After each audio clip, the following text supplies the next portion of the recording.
Denver 2, OKC 2, c'est le score de la série après 4 matchs, après surtout le dernier match gagné par le Thunder hier en prime time pour l'heure française, une victoire sérieuse du Thunder. Les gars, avant qu'on rentre dans le match et vraiment aller dans l'analyse, qu'est-ce que vous pensez déjà le fait que ces matchs de playoff se jouent à 21h30 heure française, quand on a vu le match de New York qui était très moyen, le match entre OKC et Denver. New York, Boston, il y a juste une équipe qui va dire ça au mec de Boston. Le premier quart-temps, il est moyen de ouf du côté de New York en tout cas. Oui, d'accord, mais va dire ça au mec de Boston. Là, pour le coup, pour moi, il y a eu pour moi, la première mi-temps, le match de New York.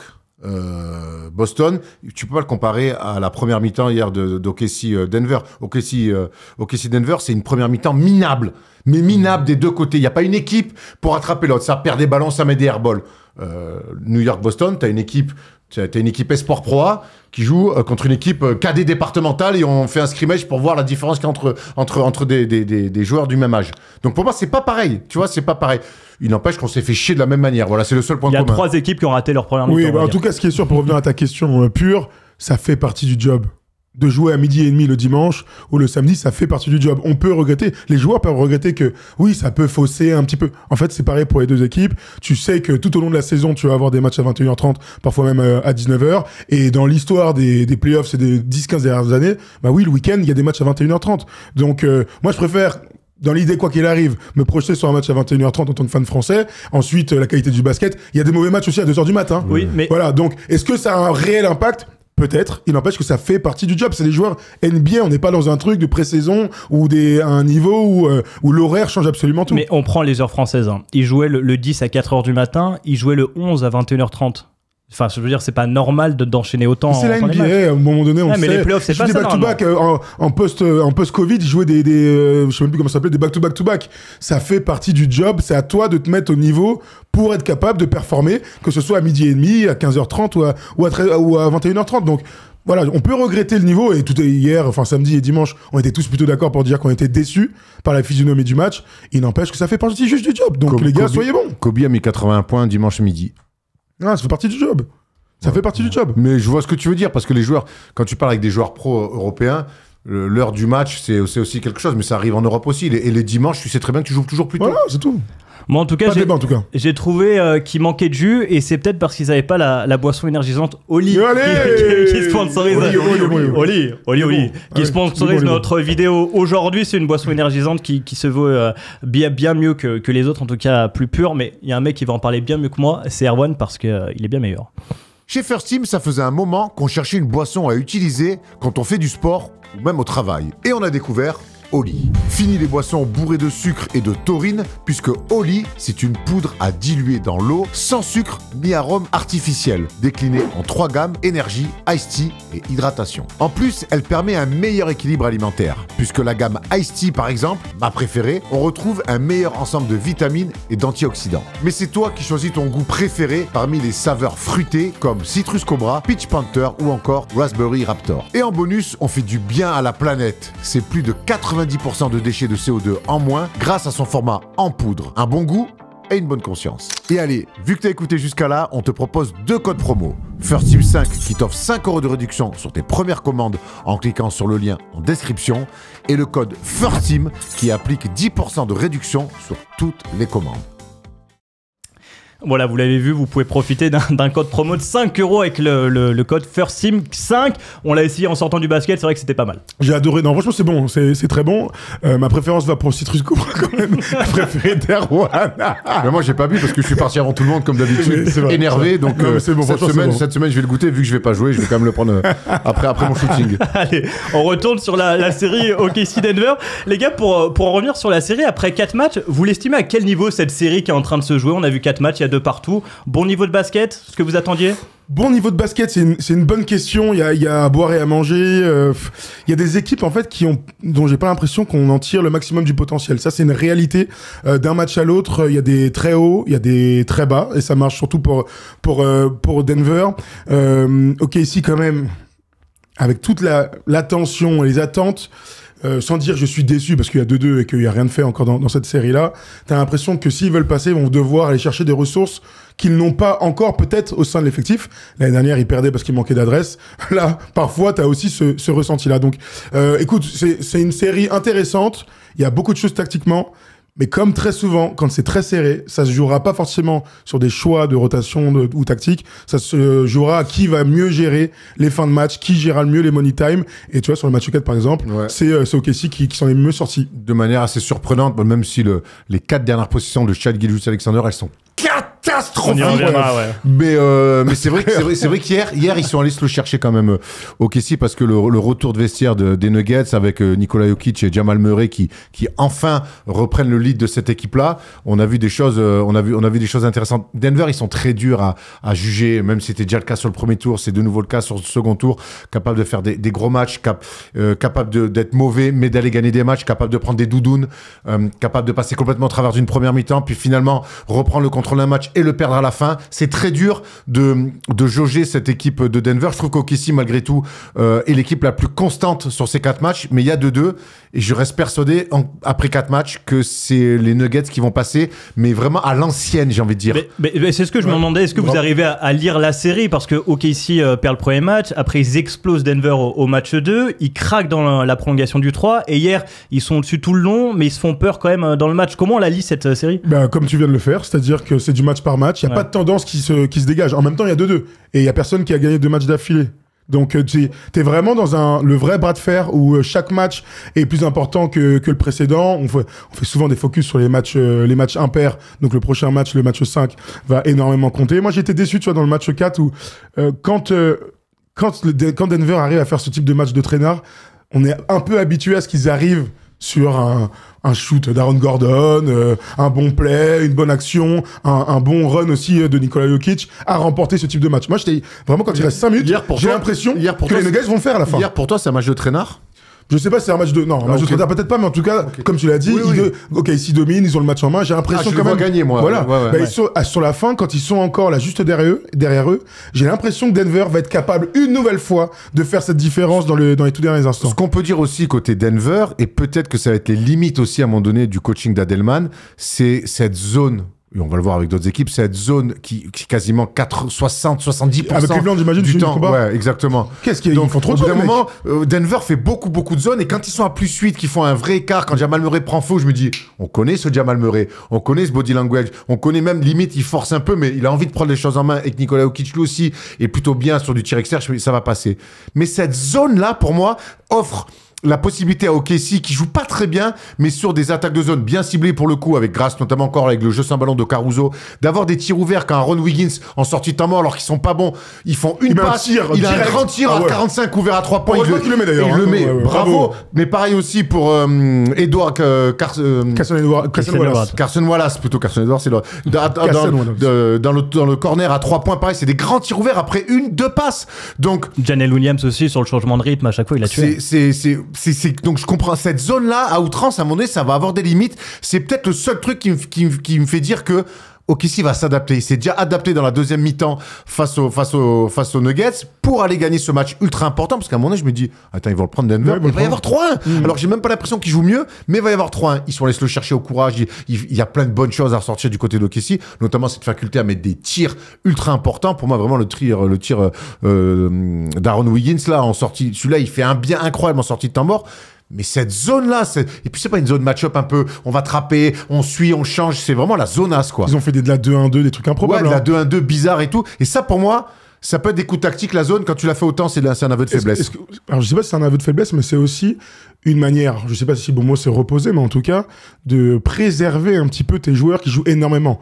Murray, c'est des 42, 43, 44 minutes. Jokic, c'est la même chose. La grande différence dans ce match, c'est qu'il y a une équipe qui a un banc et l'autre équipe qui met 8 points, dont 6 de Westbrook. Donc tu te retrouves quand même ultra limité à la fois dans tes rotations, donc sur les minutes jouées, mais aussi dans ce que tu vas proposer avec ton deuxième 5. Et on l'a bien senti à un moment donné, quand il n'y a pas Jokic sur le terrain, qui est encore une fois pas très bon. Pas, en tout cas, on l'a rarement vu. Voilà, pas aussi influent que d'habitude.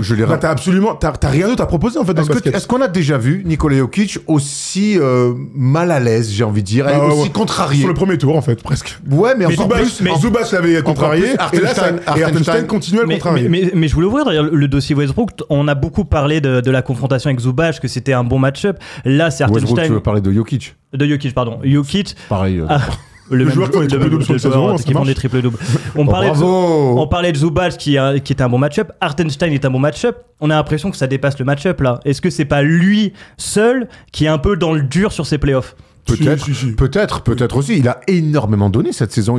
Alors, il a eu certes des blessures où on l'a mis sur le côté, mais chaque fois, il a dû s'employer quand même pour aller chercher l'avantage du terrain. Peut-être pour courir après un titre de MVP. Ça, on sait que c'est pas trop son truc, mais peut-être qu'il a dans la tête.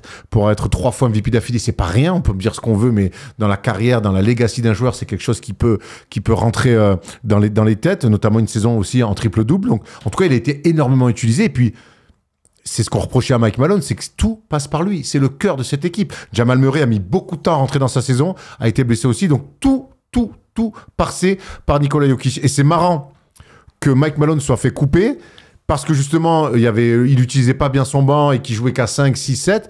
Et Adelman, après le match 4, a dit peut-être que je devrais jouer un petit peu plus qu'à 7, 8.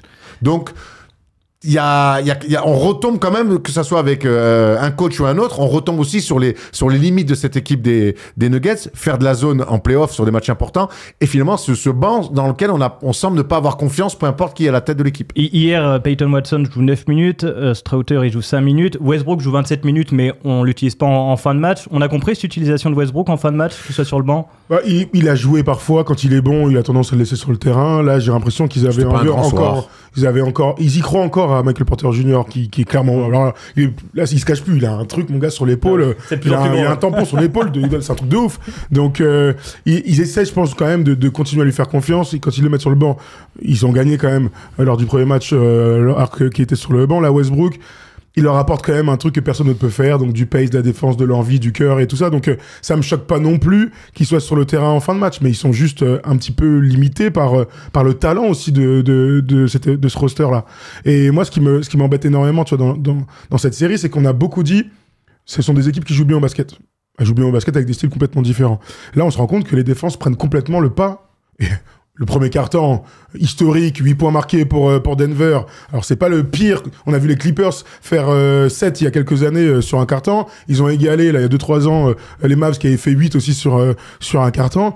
Je n'aurais pas pu imaginer les Denver Nuggets, quel que soit l'adversaire, mettent seulement 8 points sur un premier quart-temps, et que ce soit OKC contre Denver, où ils font 1,25 à 3 points sur le premier quart-temps, c'est quand même des choses qu'on ne pouvait pas imaginer. Donc, moi, dans ma surprise, soit du jeu proposé et tout, je pensais pas que leur défense à ces deux équipes allait être si forte, en tout cas au point de contrarier autant les attaques. Ils ont réussi à faire un truc Denver, c'est que je me suis dit, dès qu'ils shootaient, je me dis bon, ça va pas rentrer. Oui, tu vois, t'as raison. T'as cette impression visuelle, ce ressenti quand tu les regardes, tu te dis de toute façon ils vont shooter, ils vont pas mettre un tir. Et que ça soit Jokic ou Murray, des mecs qui peuvent mettre dedans, ou Aaron Gordon même. Que Gordon où on est un peu toujours surpris. Ouais. Gordon, de toute façon, moi je suis plus surpris. Au contraire, je suis admiratif du joueur qu'il est devenu. Hier, à un moment donné, c'est anodin, mais il y a un match-up à jouer avec Jokic sur un jeu à 3. Boum, il va le resservir, ça provoque une faute. Je me dis, mais quel joueur il est devenu, l'intelligence de ce mec-là. On se souvient à Orlando, on lui était tombé dessus à juste titre parce qu'il se prenait pour un autre. Aujourd'hui, Aaron Gordon est un joueur exceptionnel parce qu'il sait exactement qui il est, quelles sont ses qualités, ce qu'il peut faire, ce qu'il peut pas faire. Et ça le rend. Et du coup, même, je trouve qu'il est même peut-être plus fort que ce qu'il aurait pu être. Il est dans une justesse, puis sur l'histoire là où il vient avec ses 2 neveux en conférence de presse. Bon, on a que l'envie de l'aimer, ce mec-là, quoi.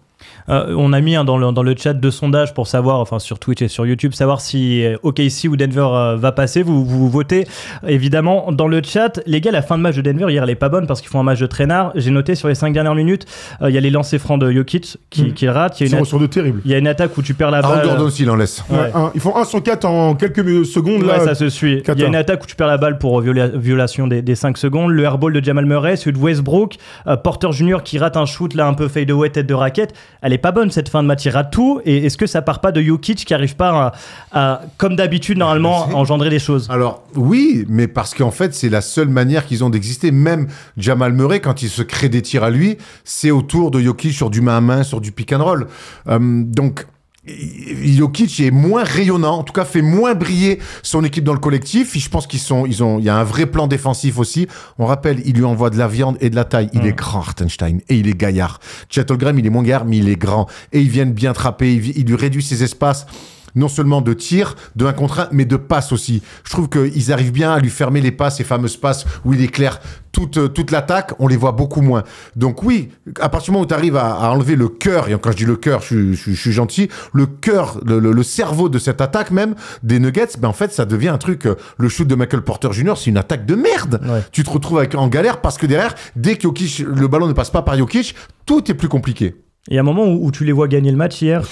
Bah oui, mais un peu plus tôt, avant le money time. Ouais. Donc quand on en parlait, Jamal Murray là est très bon dans le 3e quart, et puis à un moment donné, au début du 4e, ils n'arrivent pas à marquer un panier, et OKC reprend complètement l'ascendant psychologique. La vraie, ce que je peux vraiment dire comme analyse sur ce match, c'est que c'est la vérité du match 4. Parce que la vérité du match 3, si on fait la libre antenne juste après le match 3, on dit OKC, ils sont catastrophiques dans la fin de match, les stats qui sont sortis sur money time plus prolongation de Shai Gilgeous-Alexander, c'est ça votre MVP. Il y a eu plein de mèmes, genre de choses qui sont sorties. Donc ça montre surtout que ça va très vite, ouais. Ça va très vite. C'est pour ça que là on est au sortir d'un match 4, donc ils ont récupéré l'avantage du terrain OKC, donc on est plus dans la mouvance d'être positif sur OKC. Sauf que sur le match 5, il peut se passer tout l'inverse, et Denver va récupérer un autre avantage. Donc c'est pour ça que j'essaie de tempérer aussi ce type d'imaginer que ce soit une tendance. Tu vois, ils s'en sont bien sortis, mais ils étaient obligés de s'en sortir au OKC, parce qu'à 3-1, on connaît la règle, de toute façon, c'est pratiquement impossible de revenir. C'est la grande différence, ce qu'on fait dans les libres antennes, quand on analyse des périodes de chaque équipe qui vont bien, qui vont mal. Donc là, on est sur des tendances. Là, en play-off, en fait, effectivement, chaque match est une nouvelle tendance. Donc, on nous reproche souvent de dire la culture de l'instant. Oh, mais les play-offs, c'est ça. La play-off, ce n'est que de la culture de l'instant. Et donc, forcément, surtout dans des séries comme ça, où, en fait, chaque match, là, sur les 4 matchs, il n'y a pas une fois une seule vérité. Donc, évidemment, que le match 5 sera encore une nouvelle histoire. Il y a 2-2. On va voir l'équipe qui va prendre l'ascendant, mais tu as raison. Et puis, hier, moi, ils vont se le chercher au courage. Je trouve que Jalen Williams, c'est encore une fois exceptionnel. Enfin, ouais. Après 2 premiers matchs manqués, là. Mais là, je trouve qu'il a quand même. Puis, il porte beaucoup. Je trouve qu'Alex Caruso est fantastique, même si, à mon avis, il vrille complètement en fin de match. C'est-à-dire qu'il ne fait plus jamais faute. Il va demander un challenge à son coach. Et il lui dit oui, prends-le, alors qu'il y a faute sur Jokic. Ouais. Mais il y a faute avant, non? Et quand il non, mais ça marche pas comme ça. Oui, ok, mais en fait, moi, Caruso, je trouve qu'il a un impact énorme. Tu sens l'expérience d'un champion aux côtés de LeBron. Il a fait des choses, vraiment, il a fait énorme. D'ailleurs, je pense que c'est l'une des bascules de ce match-là. Par contre, il fait jamais faute. Il est à 2 doigts à un moment donné de vriller, parce que il est dans une telle intensité défensive que, tu sais, je pense que dans ton cerveau, t'es matrixé et tu ne fais jamais faute. Et en fait, tous les ralentis qu'il y a sur la fin. Donc, mais lui, il a 5 fautes. Il a 5 fautes sur la fin. Ouais, mais lui, par contre, c'est là où on parle de lucidité, genre de choses. Ça reste une des bascules, parce qu'à un moment donné, ils sont dans le dur. Ils prennent des tirs dans la gueule, et c'est lui qui va rameuter l'équipe, parce que Shai, là-dessus, il est un petit peu, tu sais, comme Homer Simpson dans le buisson, là, il s'efface un peu. Hein. De toute façon, c'est le banc hier qui fait gagner OKC. Sans aucun doute. Hein. Non, mais c'est clairement le banc, bon, quand même Jalen Williams aussi, mais c'est la profondeur, et puis c'est la gestion des temps où Nikola Jokic n'est pas sur le terrain. Donc aussi, le comeback, là, fin du 3e, début du 4e, Nikola Jokic, il n'est pas sur le terrain. Donc, bien sûr, ça fait partie de leur force, en fait. Donc, si ça fait partie de tes forces avant la série, si tu les utilises pas, là, ça devient, on regarde le coach. Qu'est-ce que tu es en train de nous faire? Pourquoi tu n'arrives pas à préparer ton équipe pour performer quand Nikola Jokic n'est pas sur le terrain? Donc, c'est une belle victoire du Thunder, encore une fois. Le secteur intérieur, c'est intéressant. Ouais. On en parle sur l'attaque de zone. Moi, la relation, ce que fait Hartenstein, qui marque pas beaucoup de points, ce que fait Hartenstein, c'est magnifique défensivement. Déjà, on voit de la viande sur Jokic, mais en attaque, sur l'attaque de zone, il est magnifique. Il est tout le temps entre les deux rideaux. Il va tout le temps trouver Chet Holmgren, qui est extrêmement bien passé sur le dunker spot. On l'a vu 2-3 fois, les passes lobées pour des dunks. Ce que fait Hartenstein aussi sur l'attaque de zone, il va falloir que les Nuggets s'adaptent, parce que pour l'instant, lui, et on le sait, hein, il est passé par l'Europe, Kaunas, c'est un mec vraiment éduqué là-dessus. Il leur fait énormément de mal là-dessus. Donc, on va voir aussi les ajustements sur cette attaque et défense de zone. Et je veux vous entendre vite fait sur Shai, qui hier fait plutôt un bon match, qui met 9 points dans le 4e quart-temps. Pourtant, t'en parlais en intro, le nombre de ratés, je crois qu'il rate 3 shoots de suite dans le money time, plus un ballon perdu. Comment vous lisez un peu la série de Shai jusqu'à maintenant? Est-ce que vous le sentez bien, en confiance? Est-ce que vous avez confiance en lui, quoi? C'est une bonne question. C'est une bonne question. Hier, je suis très surpris de voir sa gestion, alors qu'en fait, t'as pas besoin de tirer vite. T'as juste besoin de faire une bonne attaque, d'amener le chrono un petit peu loin, d'aller au bout de la possession. Il fait tout l'inverse. On parle quand même d'un meneur de jeu expérimenté, même s'il est encore jeune, d'un mec qui est candidat pour être potentiellement MVP au moment donné, au moment où on enregistre cette émission. il a fait un truc de Cadet France, première année. Mais des dingueries. Et puis en plus, j'ai senti, ce qui m'a gêné le plus, c'est qu'il s'est obstiné là-dedans. En moins d'une minute, il s'est obstiné à faire 4 mauvais choix. Et j'ai trouvé ça très curieux de sa part. Après, il a toujours cette classe, ce talent d'aller mettre des paniers. Mais en tout cas, je le trouve, sur le match d'hier, un petit peu moins rayonnant, un petit peu moins facile dans ses paniers. Et peut-être, même s'il ne montre jamais rien, mais dans son jeu, on l'a peut-être senti un peu frustré. Tom, je sais pas si tu ressens ça. Moi, je suis pas trop d'accord avec ça parce que tout ce qui amène OKC à prendre le lead, c'est aussi parce que Shai met des paniers avant les 3-4 dernières actions qui sont clairement mal négociées. Mais qu'est-ce qu'on n'aurait pas dit si c'était un autre joueur qui devait faire la décision? En fait, rater des tirs, ça fait partie du jeu. Donc on peut évidemment parler... Sélection, Thomas, Ouais, on peut parler de la sélection. C'est Mais des mauvais choix, là. Shai Gilgeous-Alexander étant 1 contre 1, s'il ne tire pas, pour moi, c'est une dinguerie. Il doit tirer à mi-distance dans ses tirs en mouvement. Mais s'il tire à 18 secondes, à 17 secondes d'attaque, c'est de la merde. On peut parler de la gestion, on peut parler de beaucoup de choses. Il y a pas, attends, là, tu parles d'un seul tir. Donc moi, ce que je vois... les deux à 3 points. Il y a 2 step back à 3 points. Il prend step back à 3 points. C'est comme ça que tu mets les daggers. C'est en prenant des risques. Donc, c'est toujours pareil. Il a raté, on lui tombe dessus. Moi, je vois qu'il a gagné. Il avait mis les tirs. Je veux qu'il a gagné. En fait, ce que je veux te dire... Il avait déjà mis les tirs. Moi, j'étais plus embêté vraiment par la fin du game 3 que sur la fin du game 4. Où, en termes de défense, il est toujours très bon. Il gagne des ballons dans les moments importants. Moi, ça me dérange pas, ça fait partie du jeu. Si les mecs ratent dans les moments importants, ça fait partie du truc. Pour moi, moment important, c'était à -2, à -3, à -4, tu prends la balle, il faut tirer, il faut marquer vite, c'est à toi de le faire. Là, t'es devant, t'as fait ton match, t'as mis les points, t'as fait le run, il le dit, 9 points dans le 4e quart-temps. Ouais. Il a mis les paniers pour remettre son équipe devant. Je veux qu'il fasse quoi? Il dribble, il attend la faute? Non, ça fait partie du jeu. Après, pour moi, il y en a un où... les deux paniers... Il y en a un, pour moi, c'est abusé. Les deux paniers... Il y en a un aussi où passe sous le... Ouais, où il perd la balle et il va sans palier. Mais ça, clairement, c'est là, et puis surtout, c'est très tôt dans les attaques. C'est une passe et il joue. En fait, j'ai pas compris. Ça m'a pas rassuré. Mais encore une fois, c'est la vérité d'un match. Mais en tout cas, sur ce match-là, heureusement qu'en face, derrière, ils sanctionnent pas parce qu'ils sont cramés. Parce que sinon, là, pour le coup, là aussi, on regarde, on fait gros. T'es sérieux d'avoir fait ça? Exactement. Mais ça fait partie du truc. Regarde aujourd'hui, est-ce que vous avez l'impression qu'il y a un gars qui est hors norme sur les fins de match? Vous allez me dire Tyrese Haliburton? Je suis d'accord. Oui. Qui d'autre? Jason Tatum. Il y avait Jalen Brunson jusqu'à maintenant, quoi. Jalen Brunson, clairement. Sur les fins de match. Après, là, le match, il n'a pas eu de fin de match à jouer. C'est ça le truc, c'est qu'aujourd'hui, de peser dans ces fins de match et d'être régulier match après match, c'est ça le plus difficile. Encore une fois, moi, dans des équipes qui sont avec des équipes si proches. Quand t'es meneur de jeu, rater un tir, prendre tes responsabilités, jamais on tombera sur un mec là-dessus. C'est plus le choix. Moi, c'est la gestion, surtout quand t'es meneur de jeu. Je vais pas dire qu'il a très bien joué le coup. Le mec, il a 4 actions, il est catastrophique. Ça m'a beaucoup surpris d'enchaîner comme ça. Pap. C'est pas des fins de possession. Tiens, vas-y, démerde-toi, il reste 5 secondes. On en revient à tous les niveaux. Il y a des dingueries. C'est vraiment un truc, et nous on est parfois très dur à dire oui ça, mais en fait on s'en rend bien compte. On regarde les Final Four d'Euroleague, parfois les mecs ils font mais qu'est-ce que tu fais? T'es censé être en fait la montée de balle en finissant ton 3e paquet de Pringles. Mais il est nul, je te jure. Le mec il a 33 ans, il est 3 fois MVP, le mec il monte la balle, interception dans la main, les up il perd. Bah ouais, mais en fait ça arrive à tout le monde ça. Tu vois, c'est terrible. C'est nul. C'est nul. Dans le chat on dit ouais, il est stressé, il pense peut-être à son titre de MVP, on verra bien. Alors ça par contre ça c'est un vrai truc. On s'arrête là-dessus 30 secondes. Donc là, on est lundi. A priori, le titre de MVP sera décerné cette semaine. A priori, la série ne sera pas terminée. Donc vraiment... Ça va nous faire un Robinson Olajuwon. Il va y avoir l'un des deux. Alors moi, j'imagine que Shai l'aura. Mais on peut imaginer que sur le match... alors peut-être pas le match 5, c'est trop court. Mais d'ici le match 6, il est possible que Denver reçoit OKC avec Shai qui est MVP. Ça peut débloquer ici ou là des situations mentales peut-être, en termes d'énergie aussi. La fatigue qui commence à s'accumuler, ça peut donner un regain d'énergie pour une équipe ou pour l'autre. On verra bien. Il y a un dernier truc sur OKC, c'est quand même qu'on les a vus être faciles durant toute la saison régulière, on les a vus faciles au premier tour des playoffs, on les a vus faciles dans le game 2. C'était important pour eux quand même de gagner des matchs moches. Pour les équipes comme ça, c'est important d'arriver à tenir. Et tu vois, hier dans le 3e quart-temps, quand Jokic et Murray s'y mettent et qu'ils sont menés quasiment de 8-10 points, eh ben je me dis on va voir maintenant. On va voir si vous avez fait ça dans le bid. Maintenant que ça va être dur, que t'es à l'extérieur, que t'as perdu l'avantage du terrain, que t'es au milieu du 3e quart-temps et que t'es en train de prendre une vague par une équipe qui a été championne il y a 2 ans, on va voir la réaction qu'il faut. Est-ce que même dans un basket vilain, tu vas réussir à aller chercher cette victoire? Et ils l'ont fait. Et ça c'est des signes très encourageants pour la suite de la série pour OKC. Il y a Rémi qui nous dit, j'ai lu qu'il devait avoir son trophée avant le match 5, donc on verra bien si... Donc demain alors ça veut dire? Ouais, ça pourrait arriver. Demain dans la journée. Donc ça peut être... on présente le trophée du MVP à domicile pour le match 5 à OKC. Régal, ça c'est vraiment des moments storytelling, tu peux pas faire mieux. Hein. Et si c'est Jokic? Bah, c'est magnifique aussi. Donc ça en fait, sera, quel que soit ça le sera lauréat, OKC, ça sera OKC. ce sera incroyable. Ce sera Magnifique, incroyable. Très magnifique. Attention à la clé de bras. Le sondage, donc, qui va passer, vous répondez OKC à 54% dans le chat, 46% pour Denver. On va regarder quand même les codes pour le match 5 sur Winamax, puisque les codes sont pas si serrés que ça. 1,19 pour OKC, 4,70 pour Denver. À l'image de tous les matchs de la série. Hein, Ouais, mais l'écart est vraiment très important. À domicile, quoi. hein. À domicile, on reste sur une victoire très large du Thunder à domicile.